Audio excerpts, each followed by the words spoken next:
말씀을 같이 보도록 하겠습니다.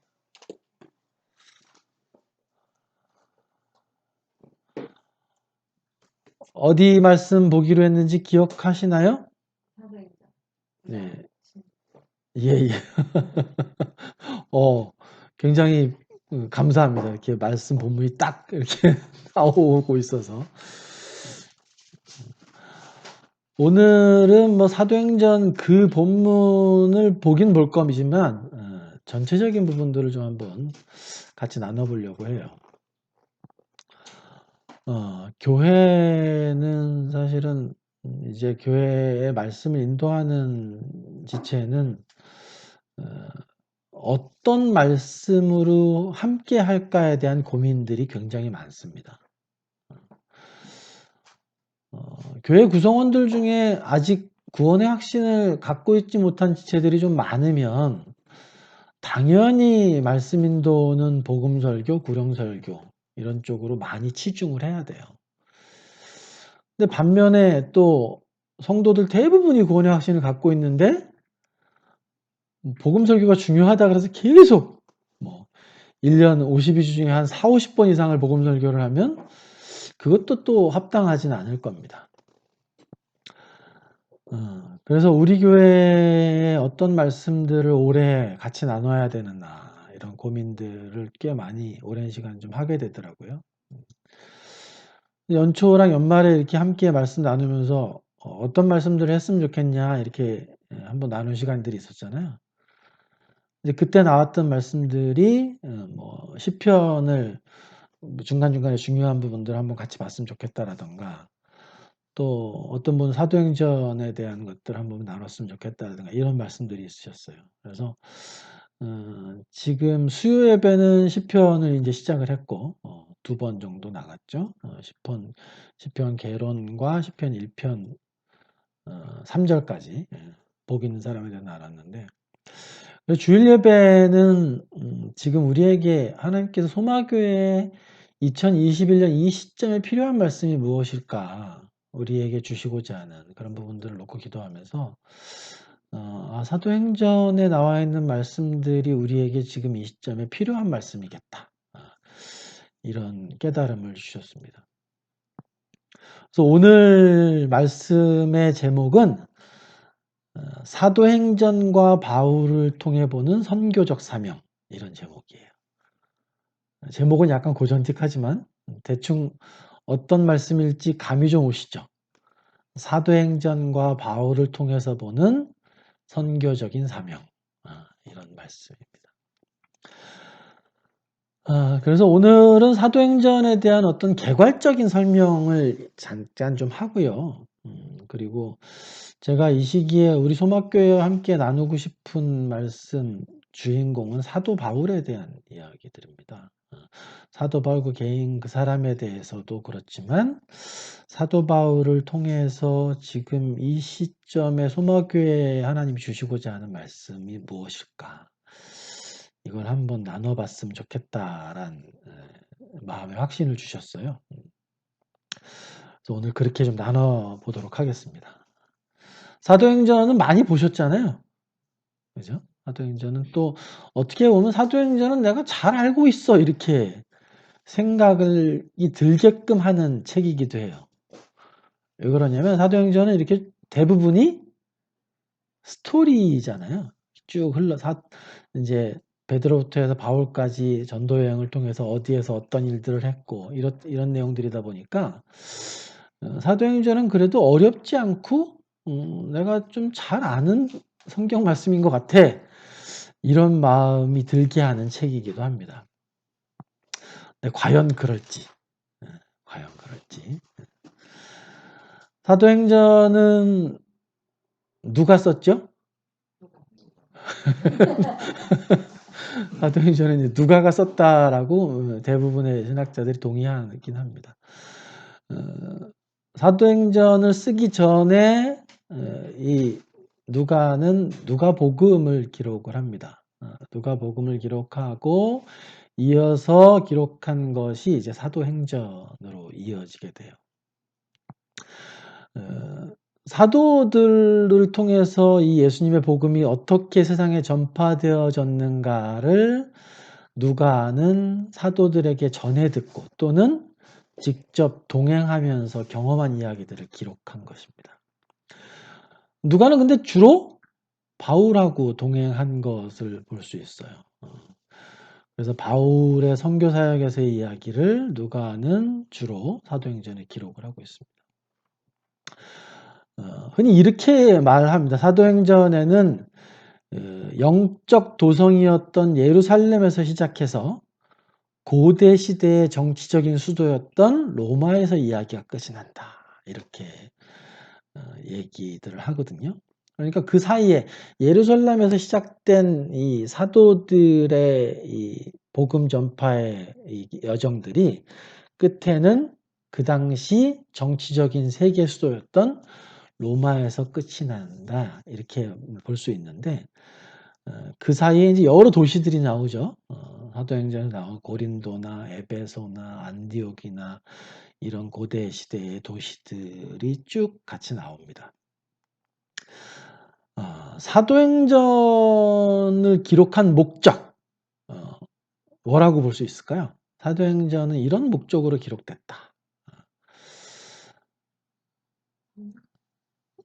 흔히 사도행전을 뭐라고 부른다? 예, 성령행전이다. 이렇게 굉장히 많이 알고 있는 얘기예요. 그러다 보니까 뭐 근본적으로 말하면 하나님께서 행하시는 것이긴 하지만 조금 디테일하게 표현하면 보혜사 성령님께서 이 땅에 오셔서 행하신 역사들을 기록한 책이다. 이렇게 볼 수가 있겠죠. 그러니까 그런 목적을 가지고 기록된 것이다. 이렇게 볼 수 있는데 그럼 이런 목적에 합당한 부합할 만한 사도행전의 구절이 뭐가 있을까?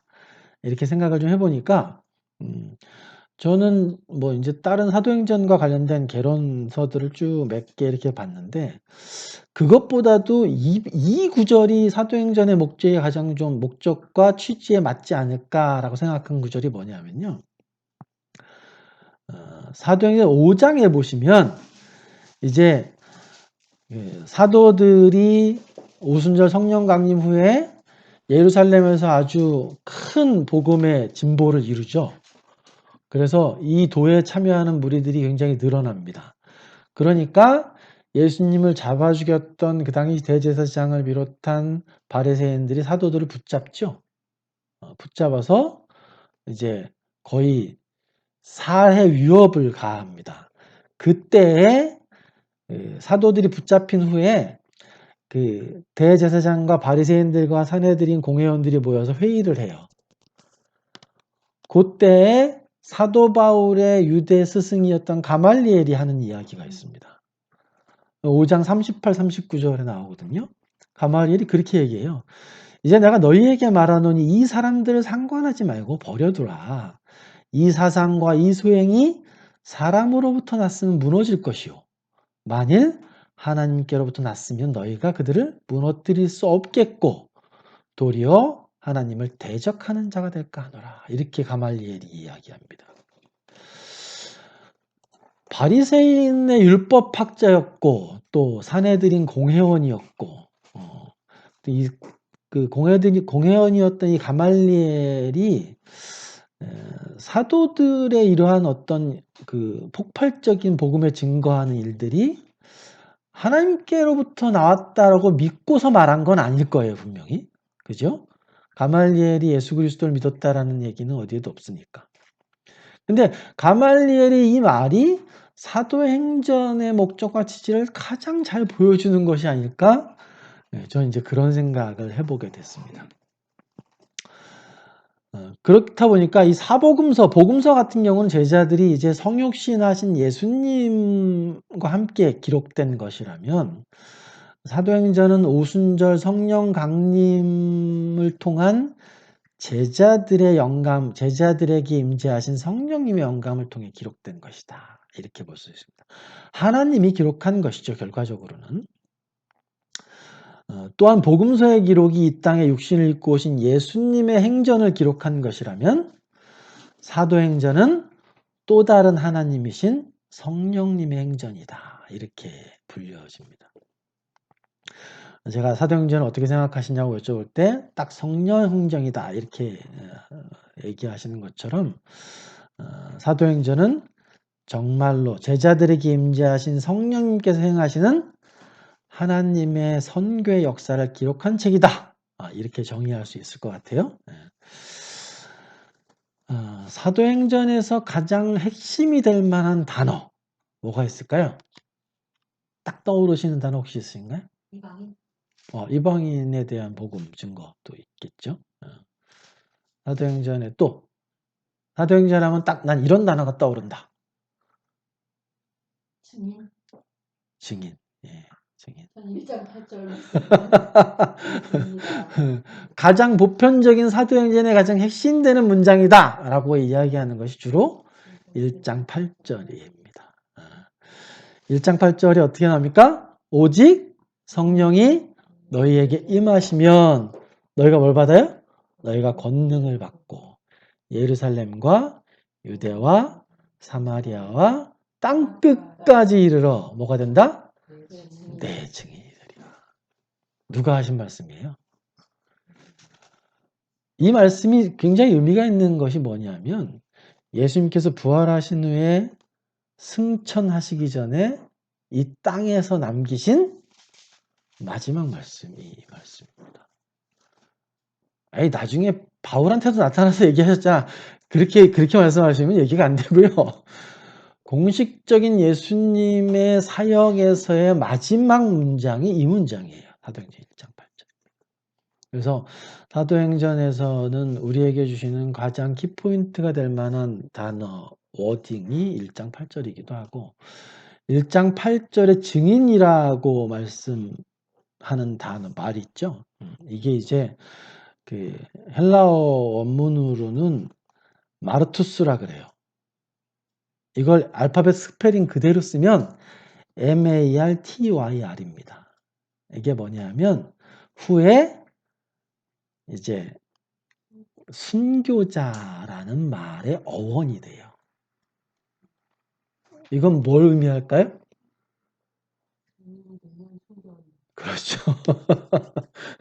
증인의 삶을 살았던 사도들과 제자들은 어떻게 됐다? 순교의 사명을 감당했다라고 단어 하나만으로도 우리가 이해할 수 있게 됩니다. 차차 이제 증인에 대한 말씀들은 뒤에 바울에 대한 이야기를 하면서 좀 더 보기로 하고요. 성경에서는 여러 가지 형태가 있죠. 복음서들도 있고, 뭐 서신서들도 있고 한데, 뭐 대언서들도 있고. 사도행전은 어떤 형식에 들어갈까요? 사도행전은 어떤 형식으로 분류할 수 있을까요? 그렇죠. 역사서로 분류할 수 있습니다. 역사서로. 네. 구약의 역사서는 뭐를 볼 수 있을까요? 대표적인 역사서, 열왕기나 역대기 같은 걸로 볼 수 있겠죠. 그러니까 제가 지난번에 사도행전 잠깐 한 주제 말씀드리면서 드렸던 것 같은데, 사도행전이 참으로 중요한 것이 우리에게 구약에서는 하나님께서 이제 왕국 시대나 이런 역사를 쭉 서술한 책들이 있어요. 근데 신약엔 만약에 사도행전이 없었다면 연대를 파악하는 것이 거의 불가능했었을 겁니다. 그래서 사도행전은 신약의 척추와 같다라고 흔히 많이 표현하기도 해요. 왜 그럴까요? 사도행전으로 인해서 거기서 신약의 말씀들이 언제 어떻게 어디서 쓰였는지를 굉장히 많이 파악할 수 있게 됐기 때문에 그렇습니다. 여러분 신약 말씀이 몇 권이죠? 네, 27권입니다. 27권. 자, 여러 번 말씀드렸지만 사도행전에서 바울이 이제 선교 여행을 하면서 기록한 서신서들이 총 13권입니다. 13권. 1차 여행 후에 3권을 쓰고, 뭐 1차 여행 중간에 썼다고 이제 말씀하시는 분들도 있고, 그렇지만 그건 중요한 건 아니고, 대충 그때쯤에 바울이 3권의 신약 서신서를 쓰고, 2차 여행 후에 또 3권을 쓰게 됩니다. 그리고 나서 로마의 감옥에서 옥중서신이라고 하는 4권을 쓰고 그 후에 이제 목회서신이라고 하는 3권을 쓰게 되죠. 그럼 총 몇 권이에요? 13권입니다. 그러니까 신약이 27권이잖아요. 그럼 그 중에서 13권이면 반입니다. 반. 네, 한번 보시자고요. 27권 중에 이제 복음서는 일단 빼면 23권 아닙니까? 그죠? 23권이면 13권을 빼고 나면 몇 개 남아요? 10개밖에 안 남았습니다. 10개. 10권 뭐 있나요? 한번 생각해 보실래요? 사도 바울이 쓴 거 외에 복음서 빼고 10권. 베드로 전후서 있겠죠? 2개. 또 요한이 쓴 거. 요한 1, 2, 3 계시록. 또 뭐 있습니까? 야고보서도 있죠. 네, 야고보서도 있고. 또 히브리서, 유다서. 그렇지. 요거 아마 못 찾으실 것 같다. 저 그렇게 생각했는데, 딱 찾으시네요. 오늘 하고 있는 사도행전까지 포함하면 10개예요.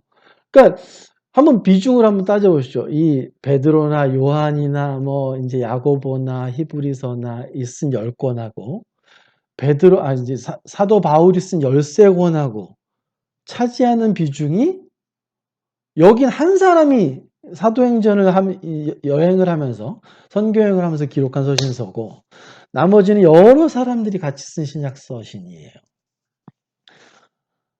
얼마나 중요할까요? 사도 바울이 쓴 13권의 서신서를 잘 흐름을 파악하면서 우리가 사도행전과 함께 보면 신약을 거의 대부분 알고 있다라고 봐도 무방하겠죠. 그만큼 중요해요. 그러니까 제가 사도행전을 여러분과 함께 어떻게 나눴으면 좋을까 생각을 해보니까 이게 사도행전을 뭐 한 장 한 장 이렇게 이제 순차적으로 보는 것보다는 이제 서신서와 함께 서신서 전체적으로 보는 것이 아니라 사도행전을 큰 축으로 해서 거기서 주로 바울의 선교 여행을 위주로 해서 거기서 서신서들과 같이 이렇게 중간중간에 들어와서 필요한 서신서 부분도 보고 어느 때는 사도행전의 줄거리를 통해서 보고 이렇게 보게 되면 이 성령행전이라고 하는 이 사도행전을 통해서 교회가 세상에 편만하게 퍼지는 그 과정들을 그래도 좀 자세하게 알 수 있게 되겠다. 이런 생각을 해보게 됐어요. 아까 말씀드렸던 것처럼 이제 대부분 아시죠? 1차 선교여행, 사도 바울의 1차 선교여행 후에 바울이 가장 먼저 쓴 서신서가 뭐냐? 이건 뭐 이제 갑론을박들이 좀 있어요. 근데 뭘 먼저 썼는지 그게 뭐가 중요합니까? 그렇지만 1차 선교 여행 후 중이나 후에 썼다고 전해지는 서신서가 3개 있죠? 뭐죠? 갈라디아서, 데살로니가, 전후서 이렇게 3권이 있고 또 2차 선교 여행 후에 쓰여졌다고 알려지는 서신서가 3권이 있습니다. 굉장히 중요한 서신서들. 물론 다 중요하지만 고린도, 전후서, 로마서 이렇게 있습니다. 그럼 이거 한번 외워보십시오. 외우시는 게 나중에 신약을 읽으실 때 굉장히 유익해요. 그리고 3차 선교여행 끝에 예루살렘으로 돌아갈 때 붙들리게 되죠. 거기서 예루살렘에 가서 붙들리게 됩니다. 그리고 나서 압송이 돼서 로마로 가서 거기서 옥중에서 쓴 서신서가 4개 있습니다. 에베소서, 빌립보서, 골로새서, 빌레몬서 이렇게 4권입니다. 그리고 나서 이제 로마에서 거의 죽음을 앞에 두고 디모데전서, 디도서를 먼저 기록하고 그리고 잠시 풀려났다가 나중에 다시 붙들린 후에 바로 죽기 전에 디모데 후서를 기록합니다. 이렇게 되면 13권에 대한 순서가 요거만 좀 이렇게 머릿속에 담아놓고 계셔도 신약 선전에 대한 신약 성서에 대한 쭉 흐름이 어느 정도 머릿속에 좀 들어와요. 그러니까 그렇게 좀 머릿속에 좀 두시고 생각을 하시면 좋을 것 같습니다. 사도행전에서는 저희가 함께 지금 제가 소막교회 앞으로 같이 나누려고 하는 게 사도 바울이 주긴 하지만 그래도 잠깐 간략하게 좀 알아보면 가장 중요한 사도행전의 인물 누구를 들 수 있을까요? 두 사람을 들으라 그러면 네, 베드로와 바울 이렇게 들 수 있을 것 같아요. 베드로는 근데 바울이 얘기한 것처럼 유대인의 사도 이렇게 또 지칭하기도 하고 바울은 이방인의 사도 이렇게 표현하기도 하죠. 그래서 점차적으로 사도행전이 진행될수록 초기에는 누가 주요 인물이에요? 1장부터 8장, 8장에서 뭐 12, 13장까지는 주로 유대인과 예루살렘과 베드로의 중심으로 이야기가 흘러갑니다. 그러다가 점차적으로 주인공이 바뀌어요. 그러다가 12장 후반부로 가면 저는 나중에 하나님께서 한번 여쭤보고 싶은 것도 있는데 도대체 열두 사도는 뭘 했습니까? 이 당시에. 그게 되게 궁금하기도 해요. 사도행전에 자세히 언급되어 있질 않아서. 물론 다 순교했다라고 이제 세상 역사서에는 뭐 전해지긴 하는데 적어도 사도 정도 됐으면 뭔가 성경 기록에 사도행전 살았단 얘기죠. 분명히 살았겠죠.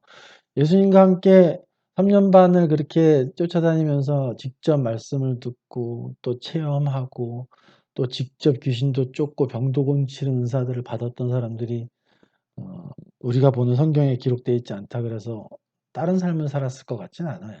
근데 뭐 우리가 보는 거에 기록이 없다 보니까 좀 궁금하긴 합니다. 그러니까 이게 뒤편으로 가게 되면 사도행전 전체가 오로지 한 사람의 이야기만 나와요. 바울의 이야기에 집중됩니다.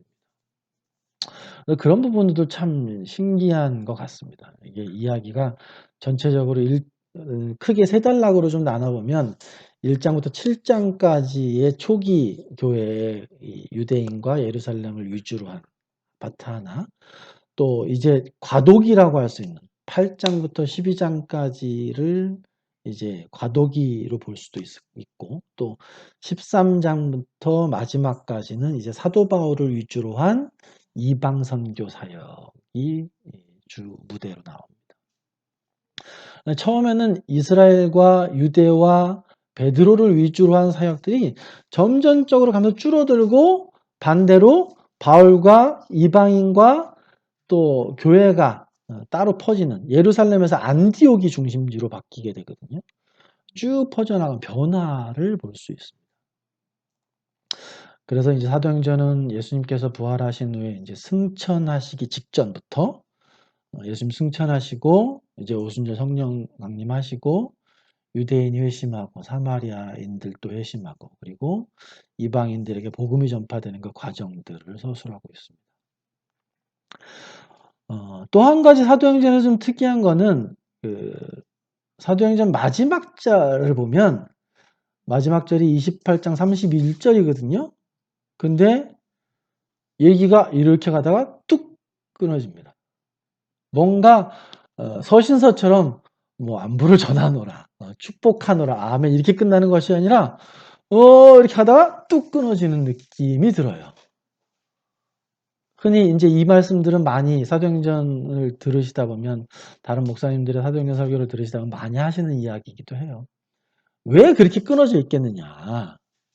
그 의미는 지금도 여전히 증인들의 삶이 이어지고 있기 때문이다. 이렇게 그 이유를 설명하기도 합니다. 보통의 복음서들은 마무리가 명확하지 않아요. 사도행전.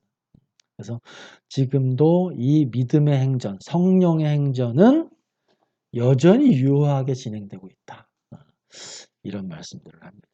예전에 한국 교회에서 어떤 운동이 있었냐면 S29라는 운동이 있었어요. 그러니까 이건 이제 그렇게 된 지는 됐지만 액치 29?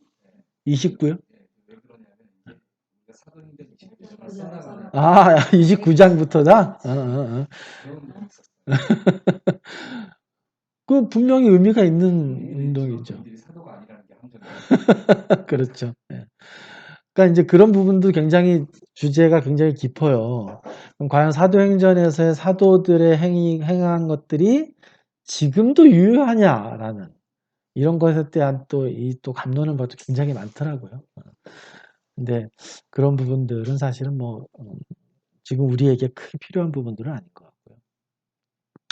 제가 여러분과 함께 나누고 싶은 중요한 인물이 사도 바울이라고 말씀드렸는데 사도 바울은 어떤 사람이었습니까? 엄청 한마디로 딱 우리 사회에 표현해 주시네요. 예. 맞죠? 예, 그랬죠. 그 당시 유대 사회에서 아주 엘리트 코스를 밟은 엄친아가 뜻이 뭐죠? 우리 엄마 친구, 엄마 친구 아들, 엄마 친구 아들. 예. 사도 바울은 그렇지만 형제 바울 이렇게도 표현하지 않습니까? 복음서에도 보면. 그래서 사도 바울에 대해서 우리가 굉장히 좀 잘 알 필요가 있는 인물이에요. 우리하고는 굉장히 밀접한 관계를 맺을 수 있는 사람. 사도 바울이 이제 담메색으로 가는 중에 예수님을 만나기 전까지 그는 어떤 사람이었을까요? 지금으로 따진다면 어떤 사람이었을까요? 사도 바울은. 현재 사도 바울 같은 사람이 있다면 어떤 사람이었다 이렇게 볼 수 있을까요? 담메색 가기 전에 예수님 만나기 전에 이때 성경은 사도 바울을 청년 사울이라고 표현을 해요. 청년 사울. 아마도 지금 아마 청년 사울 같은 사람이 있었다면 그러지 않았을까요? 인터넷에 항상 개독교라는 글을 쓰고 그리고 실제로 말만 하는 것이 아니라 교회를 돌아다니면서 십자가를 부러뜨리기도 하고 방화를 하기도 하고 또 예배 시간에 들어와서 난동을 피우고 아마 지금으로 따지면 그럴 만한 사람이었을 거예요. 굉장히 열심히 있는 사람이기 때문에. 오순절 이제 성령께서 이 땅에 믿는 자들에게 강림하시고 이제 예수님의 몸인 교회가 생겨난 후에 첫 번째 순교자가 바로 스데반입니다. 스데반 집사인데 이 교회 역사의 첫 순교자가 나올 때 주도적으로 참여한 인물이 바로 우리가 알고 있는 바울이죠. 예.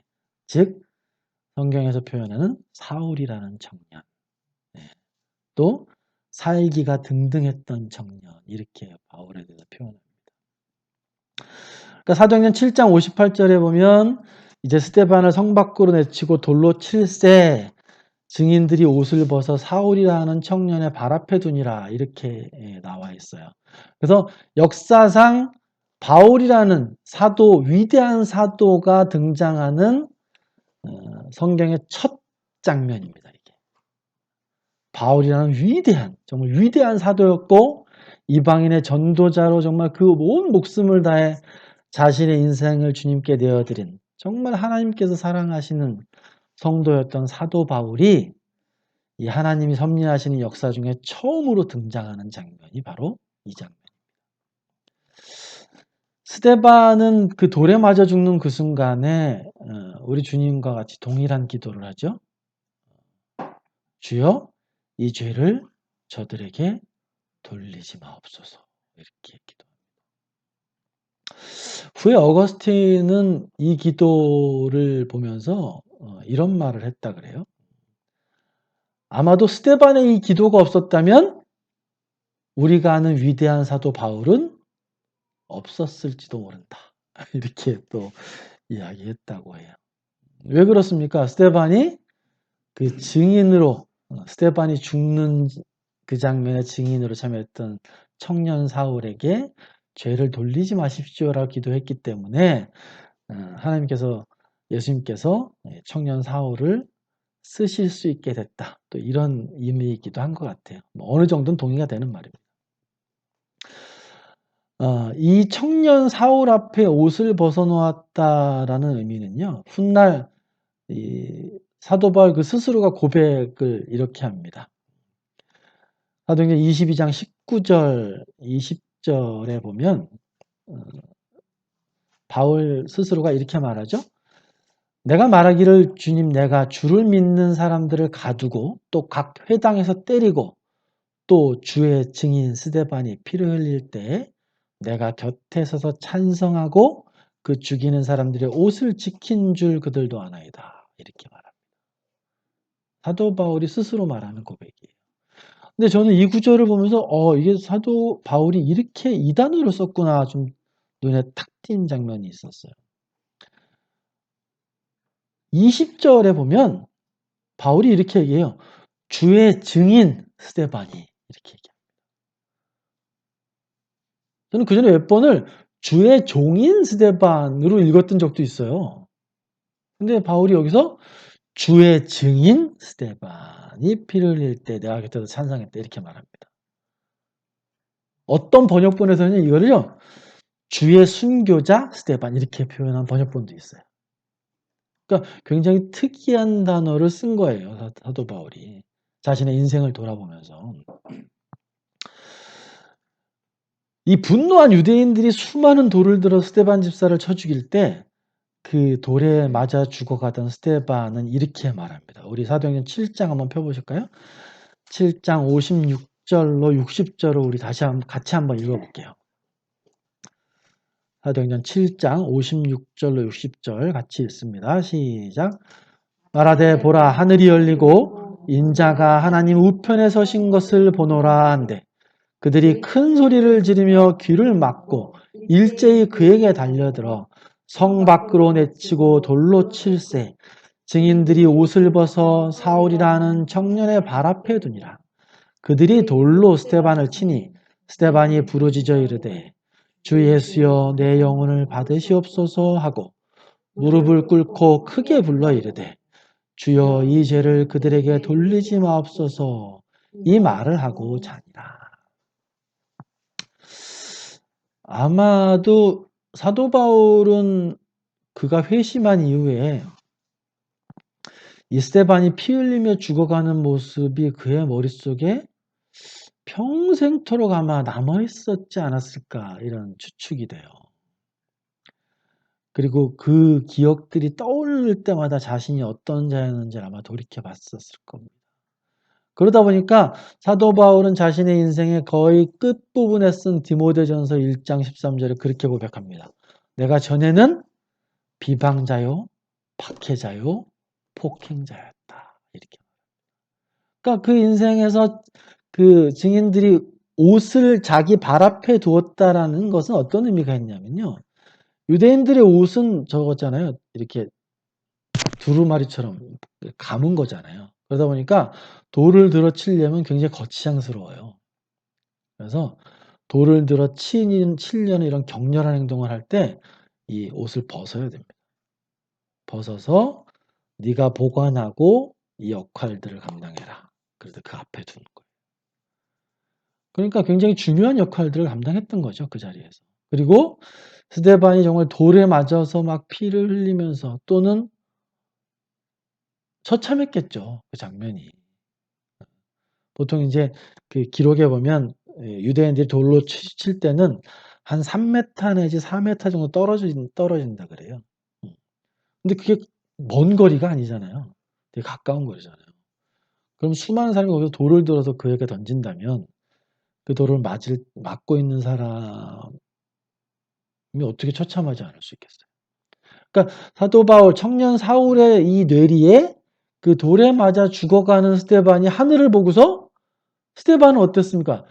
하늘이 열리고 그 하늘에 자신이 그토록 사랑하는 예수님께서 자신을 맞기 위해서 서서 스데반을 맞이하는 장면이 볼 때 스데반의 표정이 천국을 들어가는 사람 같았을 거 아닙니까? 근데 피는 철철 흘리고 있고 그 모습이 이 청년 사울의 뇌리에 정말 강력하게 새겨졌을 것 같아요.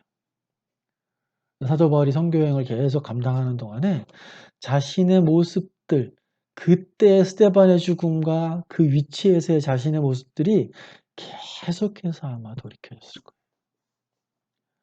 괴롭기도 했겠고 또 하나님께 감사하기도 했던 그런 기억으로 아마 바울에게 남아있을 것 같습니다. 이 청년 사울이 정말 얼마나 하나님을 대적하는 사람이었는지는 사도행전에 보면 되게 자세하게 알려주고 있어요.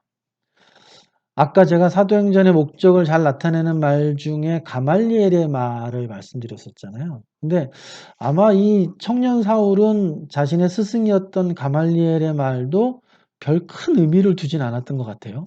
그죠? 하나님에게서 난 일이라면 그걸 대적하는 것이 하나님을 대적하는 것이다.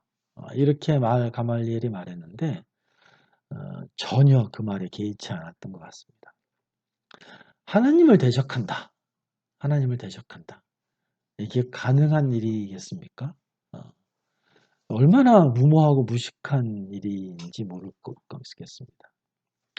이 스데반을 죽이는 일에 동참했던 청년 사울은 스데반의 죽음 이후에 정말 더욱더 자신의 그릇된 신념에 확신하고 본격적으로 하나님을 대적하는 길로 들어서죠. 사도행전 8장 9장에 보면 두 문장으로 요약이 되어 있어요. 8장 3절에 보면 사울이 교회를 잔멸할세 각 집에 들어가 남녀를 끌어다가 옥에 넘기니라 이렇게 표현하고 있고, 사도행전 9장 1절 2절에 보면 사울이 주의 제자들에 대하여 여전히 위협과 살기가 등등하여 대제사장에 가서 다메섹 여러 회당에 가져가 공문을 청하니 이는 만일 그 도를 따르는 사람을 만나면 남녀를 막론하고 결박하여 예루살렘으로 잡아오려 함이라. 이렇게 사도 바울, 청년 사울에 대해서 묘사하고 있습니다. 이 장면들을 훗날 사도 바울은 자신의 모습을 이렇게 회상을 합니다. 그 천부장 앞에 잡혀가죠. 그래서 유대인들이 자신을 죽이려고 몰려들어왔을 때 유대인들에게 손을 뻗어서 조용히 시킨 다음에 자신의 간증을 하는 장면이 22장에 나와요. 사도행전 22장 4절 5절에 보면 자신이 옛적에 이렇게 했다고 스스로 고백하는 장면. 내가 이 돌을 박해하여 사람을 죽이기까지 하고 남녀를 결박하여 옥에 넘겼노니 이에 대제사장과 모든 장로들이 내 증인이라.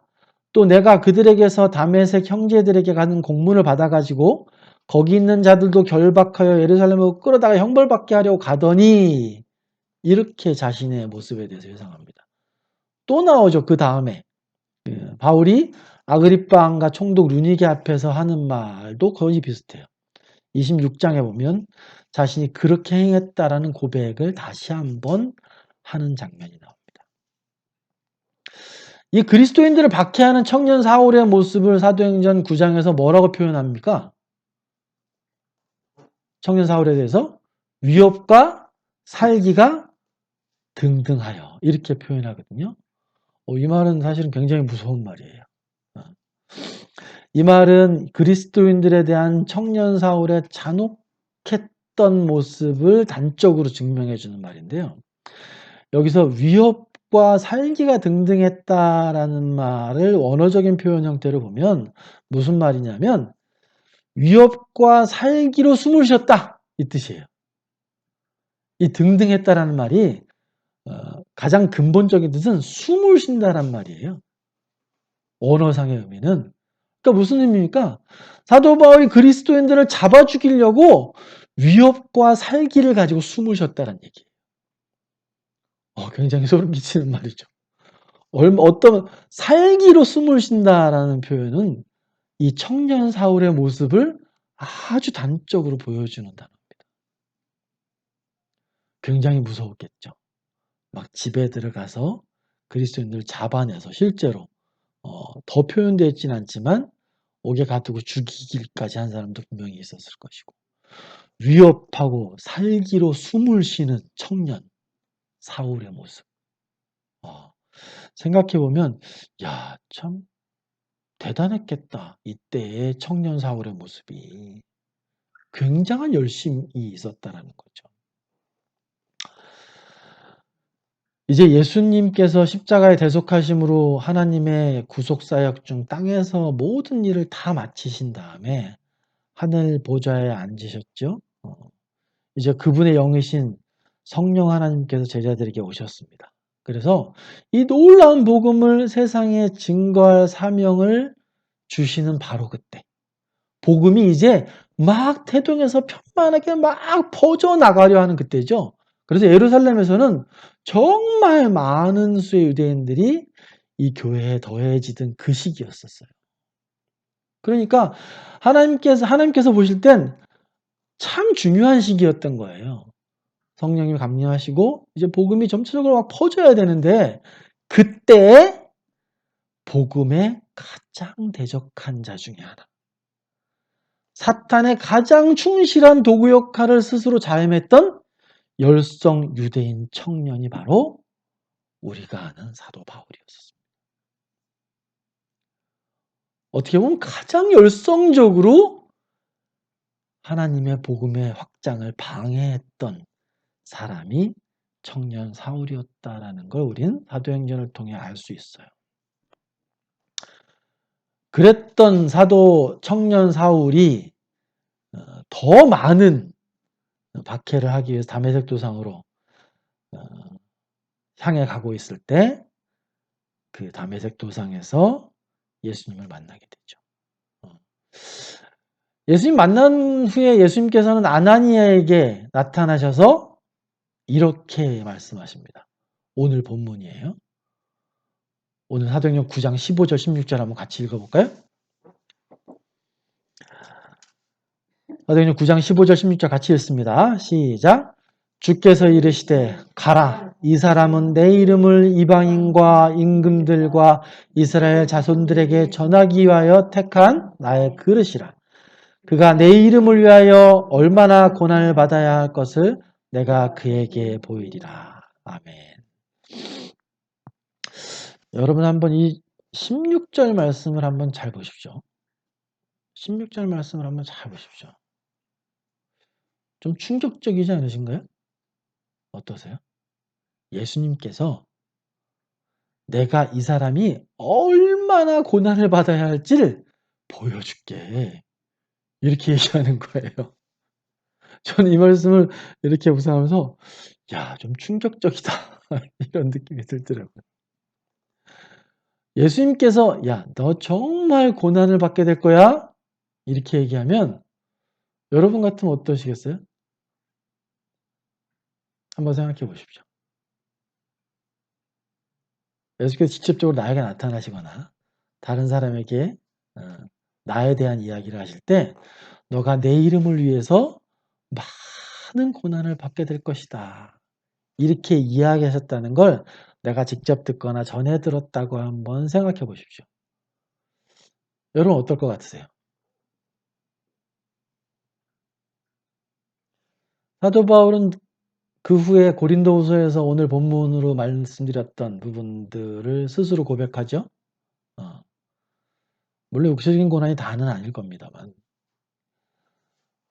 만약 여러분께 그런 고난을 받아야 될 거라고 예수님께서 말씀하셨다면 여러분 어떤 마음이실 것 같으세요? 저는 사지가 떨렸을 것 같아요. 야, 이렇게 물론 주님의 이름을 위해서 고난을 받는 것은 마땅하긴 하지만 주님께서 너가 내 이름을 위해서 앞으로 너 인생에서 참 많은 고난을 받게 될 거야. 이렇게 얘기하셨다고 진짜 내가 들었다고 한번 생각해 보세요. 남 얘기가 아니라 나한테 그렇게 얘기하셨다고 한번 생각해 보세요. 정말 쉽게 받을 수 있는 얘기는 아닌 것 같습니다. 우리는 이미 다 알잖아요. 바울이 어떤 고난을 겪었는지 다 알지 않습니까? 그러니까 오히려 더 두렵고 더 힘들게 받아들일 수는 있을 것 같긴 해요. 그렇지만 주님께서 이렇게 말씀하실 때 그걸 듣는 사람은 대단한 마음의 요동이 있었을 겁니다. 나중에 바울의 고백을 보게 되면 주님께서 이 말씀을 하신 건 그냥 하신 말씀은 아니라는 걸 우리는 말씀을 통해 이미 알고 있죠. 사도 바울이 청년 사울이 원체 이 복음이 편만하게 퍼져야 되는 그 시기에 아주 적극적인 대적자로 나서니 예수님께서 겁주시려고 또는 약간 과장해서 이렇게 말씀하신 건 전혀 아닌 것 같아요. 사도 바울의 생을 보게 되면. 고난을 받는다고 그렇게 네, 아나니아에게 말씀을 하셨잖아요. 네, 근데 우리가 이제 그거를 바라볼 때 우리의 인간적인 시선으로 그 고통 이런 거를 물론 우리도 후서에 굉장히 많은 고난을 받았잖아요. 네. 그걸 우리 시선으로 바라봐야 되지. 아나니아가 이 이후에 성령으로 충만케 하신다고 하셨잖아요. 네. 사도 바울한테. 음. 그래서 우리는 그런 거를 통해서 봐야 되지. 당연히 후자죠. 당연히 후자죠. 네. 그럼에도 불구하고 여쭤보는 거예요. 그럼에도 불구하고. 그래서 여기서 사도행전은 그래서 성령 행전이라고 네. 하는 것 같아요. 왜냐면 그게 다 성령의 능력으로 그 모든 고난이나 이런 거를 다 감수했잖아요. 네, 그래서 이 사람들은 당연하죠. 예. 사도행전에서는 또 그럴 때마다 항상 기도를 네, 이렇게 바라볼 때 우리가 이제 그런 사도들의 그런 것들을 본받아서 그러니까 성혜자매님이 결론을 지금 이야기하시는 거야. 제가 이제 뒤에서 그런 것에 근거해서 지금 이 시기에 소막교회 하나님 어떤 말씀을 하시려고 하는 거냐. 그 말씀을 정리해서 드리려고 하는 거예요. 예. 그러나 한번 생각을 해봐야 되겠죠. 근데 지금 이제 성혜자매님께서 말씀하신 우리가 하나님께서 충분히 능력을 주시고 그때 기도함으로 이겨낼 수 있게 힘을 주셨기 때문에 바울은 그렇게 할 수 있었죠. 당연하죠. 우린 이미 알고 있죠. 근데 그럼에도 불구하고 그걸 베이스로 깔고 하나님께서 지금 자매님께 나타나서 너가 내 이름을 위해서 앞으로 너 삶 속에서 참 많은 고난을 받게 될 거다 얘야. 이렇게 얘기하셨다면 어떠실 것 같냐고 여쭤보는 거예요. 그럼에도 불구하고 네 주님 제가 어떤 고난이든 담대히 받겠습니다. 아멘! 이렇게 하실 수 있으시겠어요? 저는 좀 자신이 없어요. 그렇게 담대하게 아멘 할 자신. 아까 저희가 찬양 성령이 오셨네 네. 그와 같이 너희를 보내주지 않으신다고 예. 성령 예수님이 가시고 성령 오셨잖아요. 그래서 우리가 그 성령을 붙잡고 계속 그 충만함을 계속 부어주시기를 바라는 그런 마음에서 하는 고백과 그런 걸 생각하지 않으면 되게 맞습니다. 예. 그 고백 속에서 충만함으로 하면 가능하죠. 충만함으로 하면 가능하죠. 그걸 보여주시는 것 같아요. 예. 너네 힘으로 하는 게 아니라 그러니까 사도바울도 그냥 인간적인 생각으로는 당연히 두렵고 떨리고 못하고 그러지만 바로 그 뒤에 성령으로 충만하게 하셔서 그 하나님이 계속 지키시고 늘 돌봐주시고 끝까지 인도해 주시고 그것을 부어주셨으니까 그러니까 성령 우리 저번 시간에 얘기했던 것처럼 성령을 이렇게 쏟아부어 주시니까 이게 가능하지 사람의 힘으로는 그냥 우리가 조금만 생각해도 우리 어디가 조금만 찢어져도 아픈데 그 고린도서를 읽다 보면 그 한 줄도 우리가 감당할 수 없잖아요. 한 줄도 감당할 수 없는데 그래서 더 계속 기도를 하게 되는 게 성령을 부어주세요. 왜냐면 계속 삶 속에서 지니까 삶 속에서 저희가 계속 지니까 성령을 부어주셔서 제가 그 능력을 의지하고 나아갈 수 있게 해주세요. 이렇게 하는 것 같아요. 네. 그러니까 이제 우리 소막교회 지체분들은 답은 알고 계셔요. 답은 다 알고 계신 거예요. 그죠? 어떻게 그렇게 할 수 있을까? 쉽게 안 되지 않습니까? 그리고 정말 바울처럼 청년 사울이었다가 하나님께서 붙들림 받으셔서 이제 막 복음의 이방인의 사도로서 역할을 감당해야 되는 그 청년 사울에게 아나니아를 통해서 하나님께서 지금 그렇게 말씀하세요. 너가 앞으로 내 이름을 위해서 많은 고난을 받게 될 것이다. 이렇게 이야기하고 후에 사도 바울은 분명히 그렇게 얘기해요. 내가 사도 중에 가장 작은 자였다. 내가 교회를 박해해서 사도라는 칭함을 받기 참 부끄럽다. 그러나 이런 엄청난 고난을 받았음에도 불구하고 이 모든 것이 다 하나님의 은혜다. 이렇게 말을 해요. 뭔가 안 맞지 않습니까? 엄청난 고난을 받았으면서 그 고난 중에 있은 그 엄청난 생고생을 했던 사도 바울의 고백이 이 고난이 다 하나님의 은혜였습니다. 라고 고백을 한단 말이에요. 심지어 뭐라 그래요? 사도 바울은 더군다나 모든 사람이 나와 같길 원하노라 이렇게까지 얘기하죠. 사도 바울은 많은 곳에서 그렇게 얘기해요. 갈라디아서 4장 12절에도 사도 바울이 뭐라고 고백합니까? 형제들아 내가 너희와 같이 되었은즉 너희도 나와 같이 되기를 구하노라. 이거 축복이에요? 잘못 보면 저주일 수도 있는 거 아닙니까? 너희도 나와 같길 원해. 사도 바울은 지금 누구에게 그렇게 말씀하세요? 여러분에게 그렇게 얘기해요. 고린도서 7장 7절에도 그렇습니다. 나는 모든 사람이 나와 같기를 원해. 목에 갇혀 있는 거, 고난 받은 거, 그거보다 사도 바울이 갖고 있는 그 하나님의 은혜, 그게 너무 좋고 너무 행복하고 이러니까 네.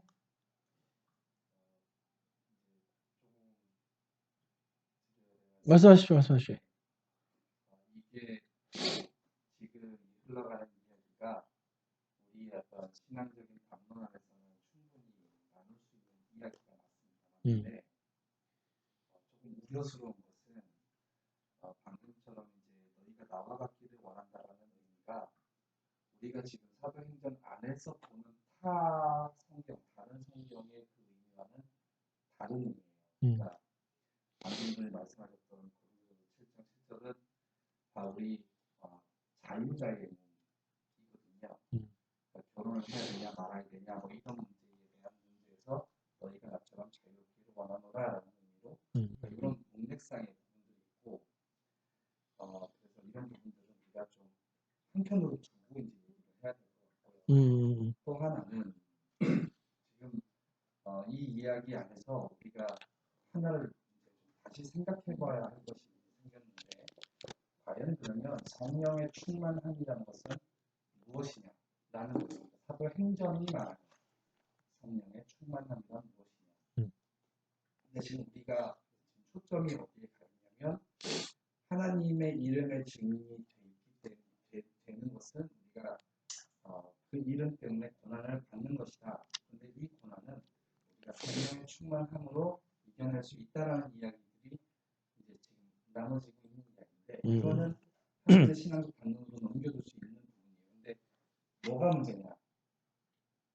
그러니까 사도행전이 전체의 문맥 안에서 이야기하고 있는 성령의 충만이 과연 우리가 그것을 이겨내는 어떤 놀라운 그 능력에 대한 그런 이야기냐? 라는 부분이에요. 근데 우리가 처음에 이야기했을 때가 어떤 이야기였냐면 우리가 사도행전은 성령 행전이다라고 이야기를 처음에 하고 시작했거든요. 그게 오순절의 성령의 강림 사건부터 시작을 하는 이야기예요, 사실은. 왜냐하면 오순절의 성령의 강림, 오순절이라는 그 절기 자체가 추수의 날이거든요. 그러니까 성령이 임했을 때 어떤 일이 일어나냐면 베드로가 회개와 죄에 대한 설교를 하고 5,000명이 회개하고 3,000명이 회개하는 일들이 벌어져요. 그러니까 성령이 이 땅에 오시면 일시적으로 하나님 나라가 이루어진다. 과거의 죄 때문에 문제가 됐던 대표적인 예가 저거죠. 언어가 흩어졌던 바벨 사건이잖아요. 근데 그 언어가 각자 난 곳의 방언으로 들리기 시작하는 거죠.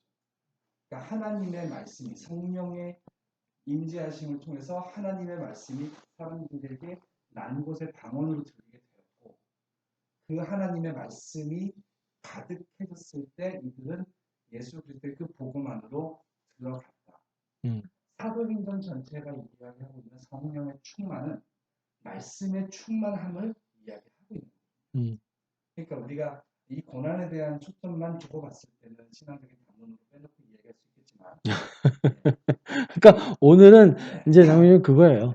사도행전 전체의 어떤 이제 지금 말씀하시는 것에 대한 초점이 아니라 제가 오늘 함께 나누려던 주제는 사도행전과 바울을 통해서 보는 선교적 사명에 대한 것이거든요.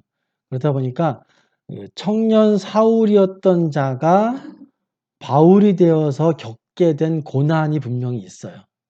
있죠. 네. 그러다 보니까 그 고난이 우리 삶에서 선교적인 사명을 감당하기 위해서 우리는 어떤 고난이 올 수 있는가? 그런 것들을 말씀드리는 거예요. 당연히 좀 가야 되는데. 그러니까 얘기는 충분히 될 수 있어요. 근데 이제 제가 끝을 이제 그렇게 정리를 해보도록 노력할게요. 예. 자, 뭐 말씀하신 거는 이제 사도행전 전체에 대한 어떤 가장 핵심 목적, 취지, 그건 그렇고 오늘 다시 한번 설명을 드리지만 이제 서두에 소막교회가 앞으로 사도행전을 통해서 어떤 것들을 우리 교회에게 주시길 원하시는지 그걸 볼 때 바울의 어떤 변화와 같은 청년 사울에서 바울이 되었을 때 겪게 되는 일들이 분명히 있거든요. 그런 것들을 우리는 어떻게 대해야 되는가? 그리고 그것을 왜 우리는 회피하고 있는가? 이걸 같이 나누고 싶어요. 그래서 말씀드리는 겁니다. 이 주제는. 그러니까 그 관점에서 한번 두고서 생각을 해보십시오. 바울은 계속해서 또 여러 군데에서 또 성경은 여러 군데에서 말씀을 하잖아요.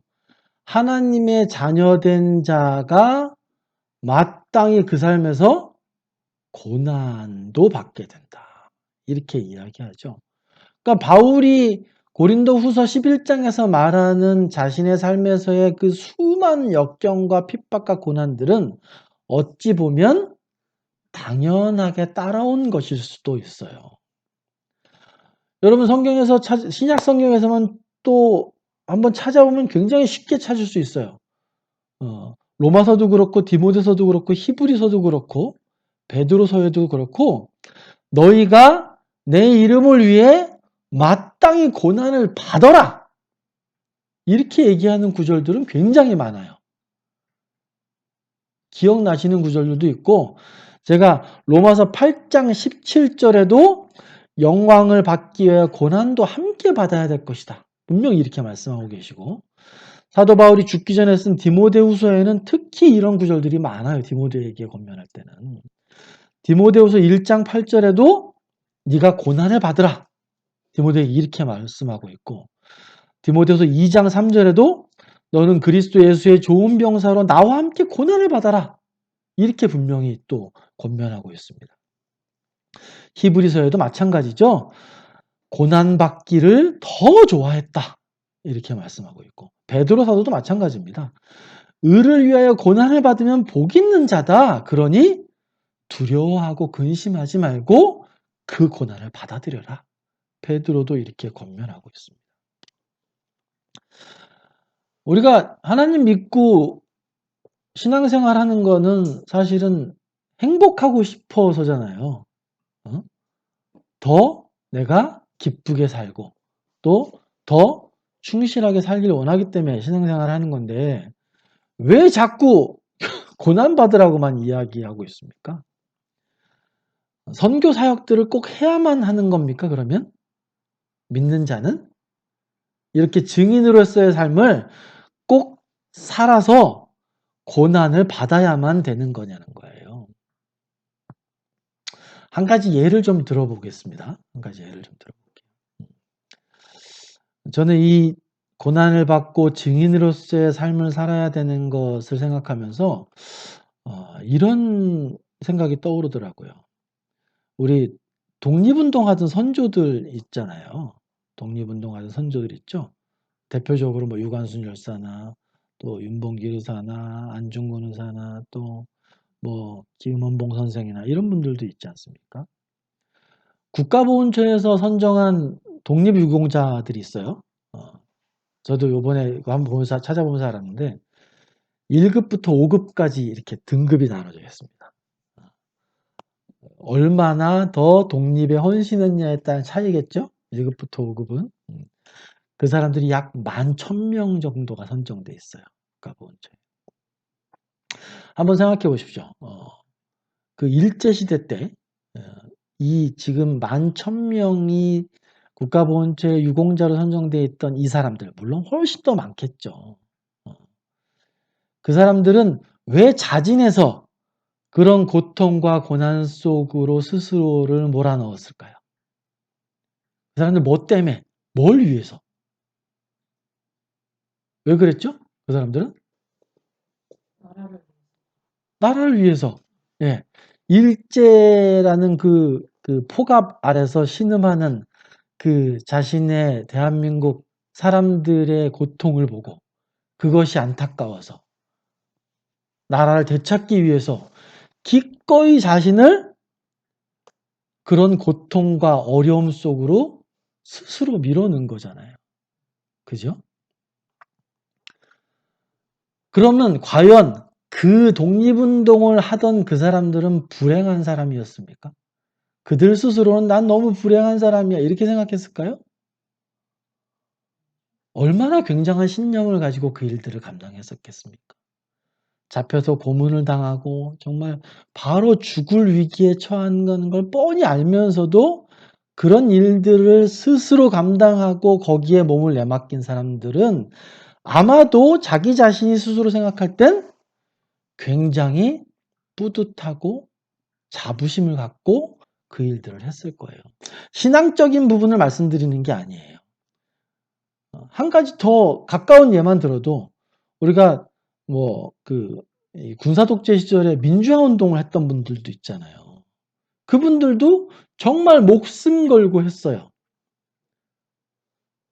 독립운동 하던 분들이나 민주화 운동 하던 분들이나 사실은 이 목적과 목표는 어떻게 보면 되게 비슷했을 거예요. 그죠? 나라와 민족을 위해 내가 내 한 몸 기꺼이 헌신하겠다. 내 한 목숨 던지겠다. 이렇게 각오했었을 거예요. 그럼 이걸 한번 생각해 봐야 되지 않습니까?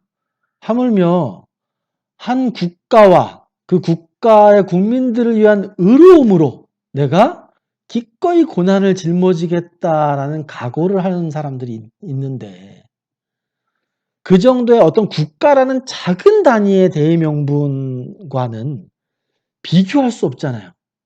더 크고 위대한 하나님의 나라와 그분의 이름의 영광을 위한다는 이 엄청난 진리를 위해서 우리가 고난을 짊어져야 한다면 그 고난은 얼마나 영광스러운 고난이겠습니까?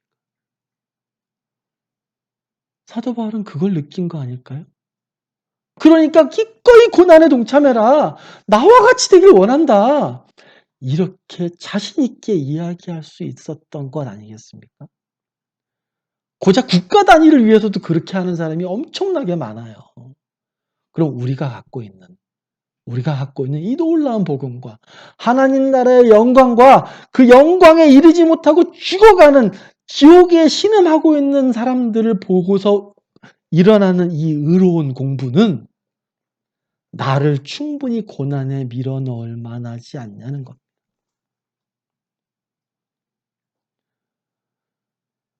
여러분 믿는 자로서 그럼 어떻게 살고 계시나요? 바울의 이 말씀처럼, 바울의 삶의 변화처럼. 그럼 우리는 이 말씀들을 들으면서 생각해 봐야 될 게 있잖아요. 아까 증인이라는 말씀이 이제 마르투스라고 헬라어에서 와서 지금 그것이 순교자의 어원이 됐다라고 말씀드렸지 않습니까? 아까 사도행전 1장 8절도 우리가 외웠어요. 오직 성령이 임하시면 너희가 권능을 받고 예루살렘과 유다와 사마리아와 땅끝까지 이르러 내 증인이 될 거야. 될 수도 있다? 아니. 너희가 성령이 임해서 너희 속에 성령이 임재하시면 너희는 내 증인이 될 거야. 예수께서 분명히 이렇게 말씀하셨잖아요. 그러면 증인의 삶은 어떤 삶이라고요? 사도 바울이? 고난을 받는 삶이라고 이야기하고 있지 않습니까? 고난을 받는 삶이라고 이야기하고 있잖아요. 사도 바울이 죽기 직전에 쓴 디모데후서 3장 12절에 뭐라고 말씀하고 있어요? 무릇 그리스도 예수 안에서 경건하게 살고자 하는 자는 핍박을 받으리라.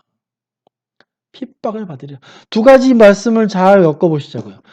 성령이 너희에게 임하시면 너희가 그 성령의 임하심으로 인해 하나님 말씀대로 경건하게 살게 될 것이고 그 세상 속에서 너희는 당연히 핍박과 고난이 따르게 되어 있어.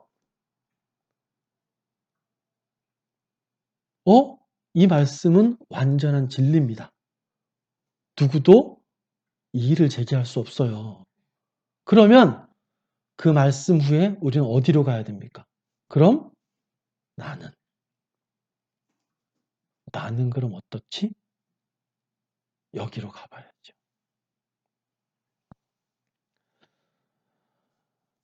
말씀을 좀 마무리를 좀 해야 될 것 같은데요. 여러분 어떠십니까? 우리는 아주 작은 어려움과 고난이 예상만 되면 뒷걸음질 치는 습관이 있지는 않으신가요? 내 신앙의 여정의 길을 계속 걸어가다가 저쯤 가서 저렇게 되면 힘들 것 같은데 요거 좀 어렵겠는데 그러면 그 자리에 서지 않습니까? 아니면 살짝 돌아서 가거나 그러지 않으신가요?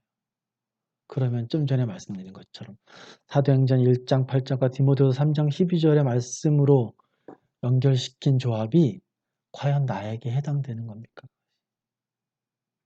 우리 삶에 돌이켜보셔야죠. 나에게 적용해 보셔야죠. 여러분 이거는 여러분들께 말씀하시는 것이기도 하지만 저에게 말씀하시는 것이기도 해요.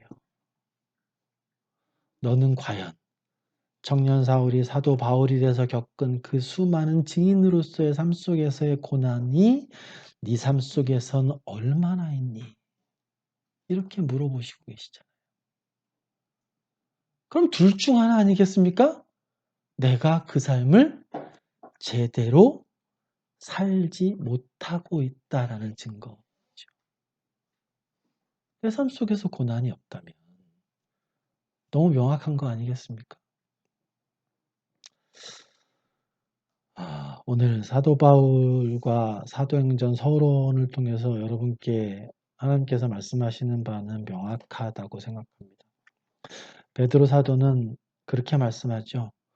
오히려 너희가 그리스도의 고난에 참여하는 것으로 즐거워하라.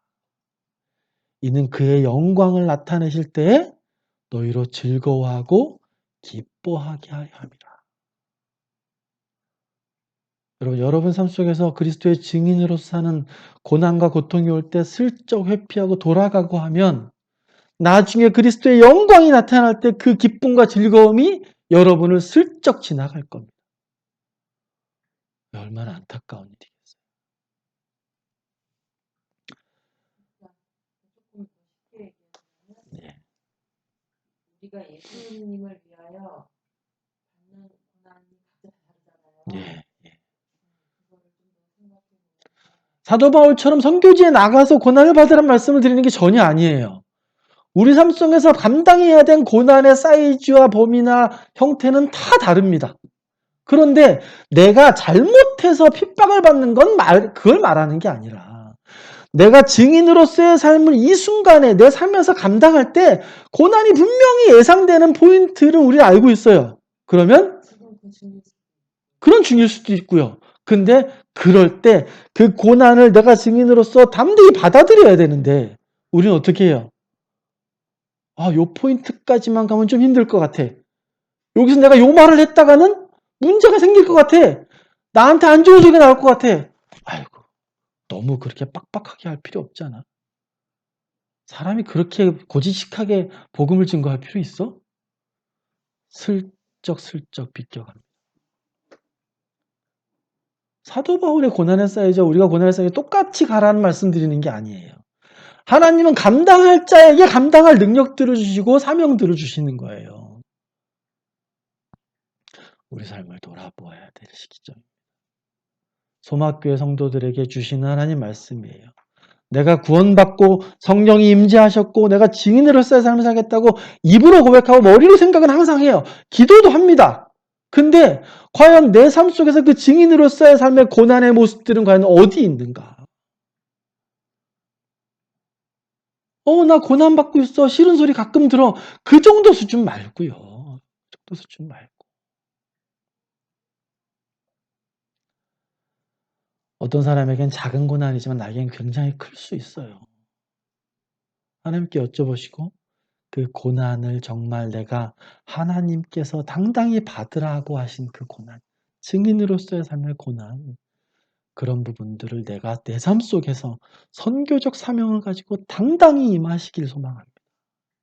그렇게 되셨으면 좋겠어요. 우리 잠깐 마치는 기도하겠습니다. 오늘 말씀 준비한 것들과 좀 순서가 좀 어긋나긴 했지만 하나님께서 우리에게 주시는 말씀은 명확합니다. 오직 성령이 너희에게 마시면 너희가 권능을 받겠고 온 세상 끝까지 이르러 내 가족과 내 지인과 내 주변의 사람들에게 너는 마땅히 증인의 삶을 살아야 해. 그 증인의 삶을 사는 자에게 세상 속에서 핍박과 고난이 따르는 것은 너무도 당연하다. 나와 함께 고난을 받으라. 이렇게 주님 말씀하십니다. 주님, 저의 삶에서 이런 모습들이 어디에 있습니까? 이렇게 스스로에게 질문하셔야 됩니다. 그리고 결단하셔야죠. 주님, 제가 요 지점쯤 가면 분명히 핍박이 오고 고난이 오고 힘들 걸 압니다. 여태까지 돌아가고 피하고 슬쩍슬쩍 비꼈다면 주님 이제 그렇게 하지 아니하고 저에게 주신 그 길에서 비록 힘들고 어려울지라도 제가 당신의 증인으로서의 삶을 당당히 이루어 나가고 받을 고난이라면 받겠습니다. 이렇게 고백하셨으면 좋겠습니다. 우리 시간 잠깐 기도하실게요. 예.